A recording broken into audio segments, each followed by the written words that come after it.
धोखा देले ते अमितवा के अब ई जाता कमाए शहर।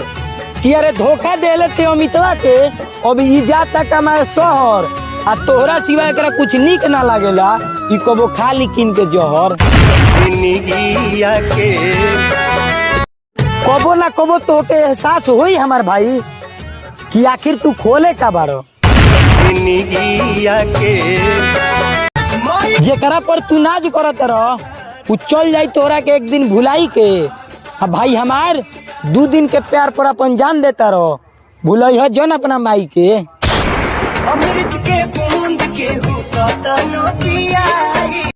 तोड़ देलू दिल है मनोजवा के तोहरा के दोस्त यही से दिहिले। कि अरे तोड़ देलू दिल है मनोजवा के दोस्त यही से दिहिले। करे जा तोहरा बिना ई जी ना पाई दारू यही से पीहिले।